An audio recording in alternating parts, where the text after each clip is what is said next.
Atenção para o que o presidente dos Estados Unidos sinalizou ao mundo.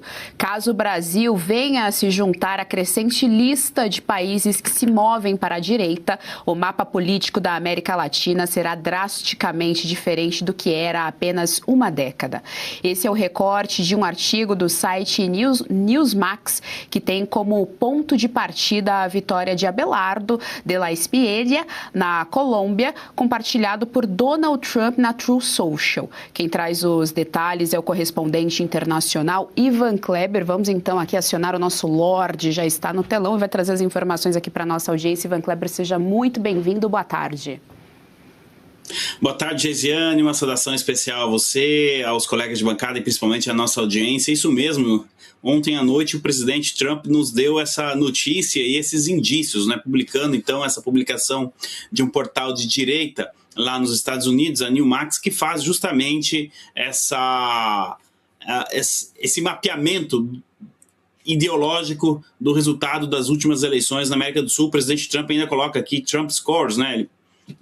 8 triunfos em 7 anos pela América Latina. E o destacado ali na foto foi o Javier Milei, talvez o mais próximo, né, dos presidentes eleitos até o momento na América Latina do presidente Trump. O contexto desta matéria falava, como você bem disse, da vitória do Abelardo de la Espriella lá na Colômbia. Mas o Brasil acabou sendo citado como um desafio para a administração Trump. E, de fato, Geisiane, quando olhamos o calendário eleitoral no mundo para o segundo semestre agora, caso a gente não tenha nenhuma eleição antecipada em algum país parlamentarista, nós temos 3 eleições importantes. A do Brasil é a próxima. Nós somos os próximos da lista em termos eleitorais. Depois nós temos eleições em Israel, também importantes, e as eleições em middle term nos Estados Unidos. Agora, por que a vitória de Flávio Bolsonaro e a derrota de Lula seria tão importante para a administração Trump? Bom,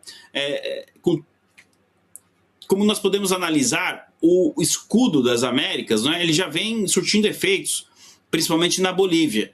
E as vitórias, agora também confirmado no Peru, da Keiko Fujimori, na Colômbia, do La Espriella, em outros países, são importantes. Agora, para que esse escudo, de fato, tenha um alcance necessário que a administração Trump necessita, obviamente que o Brasil também precisa dar essa guinada à direita e principalmente trabalhar junto com os Estados Unidos e não para os Estados Unidos, que é um aceno que o pré-candidato, Flávio Bolsonaro vem fazendo.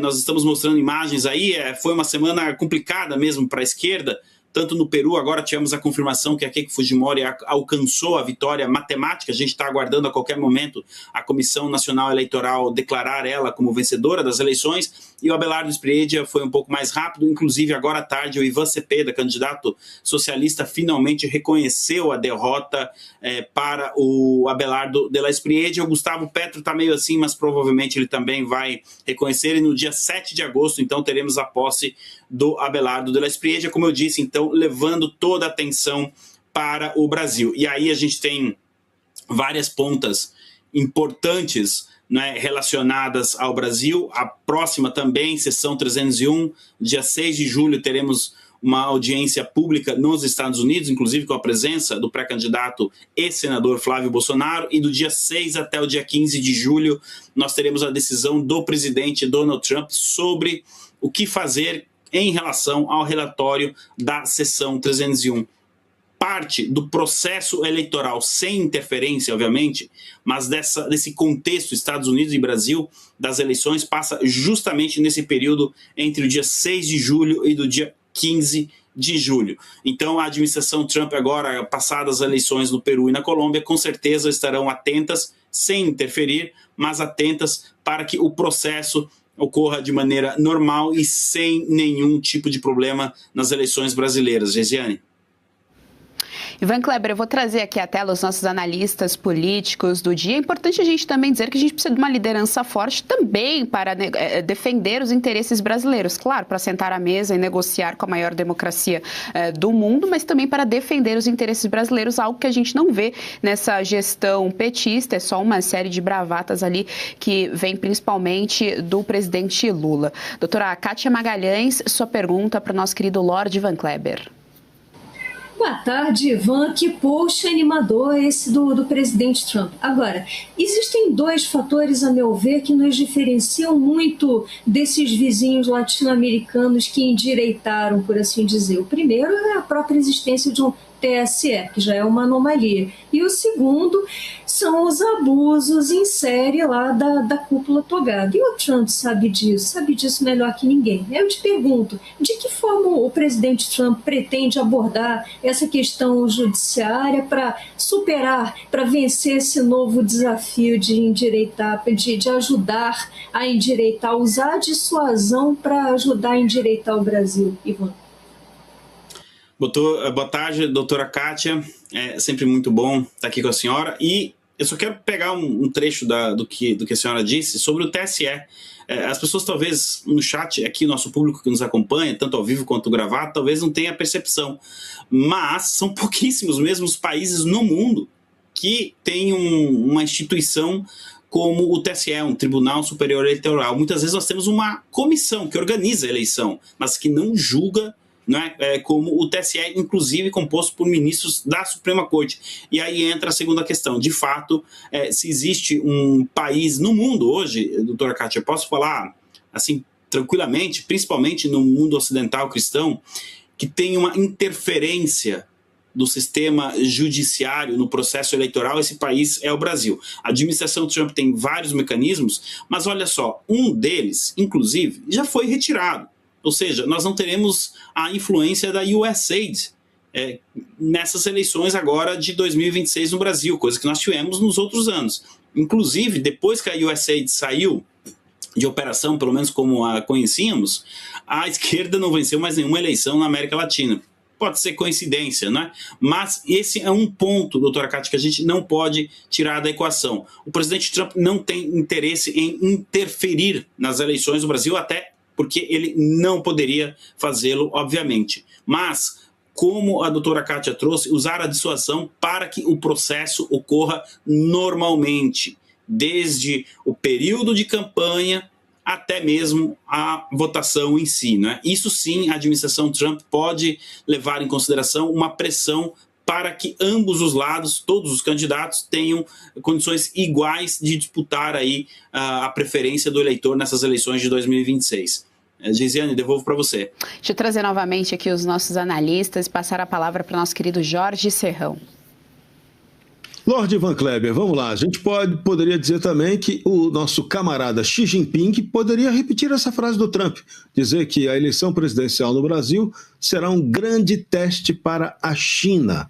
A China está adiantadíssima no domínio sobre negócios, no domínio sobre a influência que ela exerce, inclusive dentro da máquina pública brasileira, dentro da mídia brasileira. Então essa eleição pode ser um grande teste também para a China. De que forma que os Estados Unidos vão poder se contrapor a esse advento ou ao fortalecimento do modelo chinês dentro do sistema político brasileiro? Olá, Serrão. Ótima pergunta. É extremamente complexa a resposta dessa pergunta, porque várias administrações americanas não deram a devida atenção, não só ao Brasil, mas à América Latina como um todo. Foi aí que a China preencheu esse vácuo. Inclusive, nós temos uma informação importante que a nossa audiência precisa saber. Lá na China, agora, já é quinta-feira. Portanto, daqui a pouco, pelo horário local, né, de Pequim, será formalizada a intenção do Brasil de vender títulos da dívida pública em yuan, na moeda chinesa. A gente comentou isso ontem. Esse anúncio está para ser feito daqui a pouco. Podemos aguardar até, inclusive, alguma reação do secretário Rubio ou alguém da administração Trump. Eu vejo esse movimento mais como uma tentativa de deixar ali uma barricada, um compromisso para o próximo presidente, caso Lula perca essas eleições. Agora, realmente, o Xi Jinping ele deve estar se fazendo a mesma pergunta. Como trabalhar com um eventual governo Flávio Bolsonaro, que será muito mais alinhado aos Estados Unidos. Serrão, a gente pode dar uma olhadinha na América Latina. A China não conseguiu evitar a captura de Nicolás Maduro e não conseguiu evitar essas derrotas que a esquerda sofreu em todo o hemisfério. E, inclusive, não está conseguindo ajudar Cuba na sua tentativa ali de manter esse regime que está prestes a cair.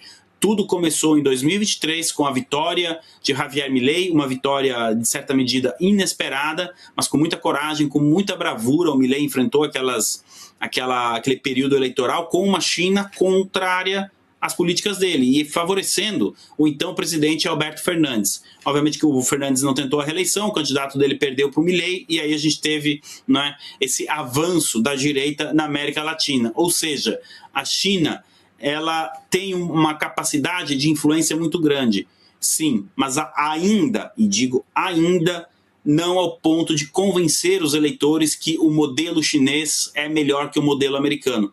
Os mapas ali de 2022, 2023 e 2026 deixam isso bem claro. O latino-americano, ele é ocidental, ele é cristão e não quer o modelo chinês para a sua sociedade. Que depois o modelo americano, o modelo ocidental esteja cheio de problemas, a gente não tira isso da equação, com certeza, mas pelo menos nós podemos discutir aqui em público os nossos problemas, coisa que não acontece na China. E sobre essa imagem que nós estamos vendo aí, a próxima vez que todo mundo se reunir, eles vão ter que pegar uma câmera maior para caber todo mundo ali, porque está aumentando o grupo do Escudo das Américas aí, que faz a fotografia com o presidente Trump. Já temos mais 2 em relação a essa foto, quem sabe mais um aí entrando em outubro, não é mesmo? Gesiane, devolvo para você. O Ivan Kleber mencionou aqui as eleições do Peru, vamos só atualizar aqui a nossa audiência, 99,8% das urnas foram apuradas, a Keiko está com mais 50% dos votos e o Roberto Sanches com 49,8%, então ainda não bateram o martelo, não foi decretado, embora tenha feito essa apuração. Por favor, Ivan. Gesiane, matematicamente falando, ela já tem os votos. Ela já tem uma diferença de 43 mil votos e faltam aproximadamente 38.200 votos para serem apurados. Ou melhor dizendo, auditados, porque esses votos estão sendo auditados. Ou seja, matematicamente ela está eleita. Nós estamos aguardando aí os próximos passos da Comissão Nacional Eleitoral do Peru simplesmente cravar a vitória da Keiko Fujimori. O candidato derrotado socialista Sanches, ele já disse que não vai reconhecer o resultado da eleição e que está convocando manifestações para sábado agora e que promete ser as maiores manifestações da história do Peru. Então a gente precisa também acompanhar esse cenário, mas no voto a Keiko Fujimori já é presidente do Peru, Gesiane. Exatamente isso, só estamos aqui aguardando a batida de martelo final para oficializar a coisa toda. Ivan Kleber, muito obrigada pela parceria de sempre aqui no nosso Jornal da UES, segunda edição. Até a próxima.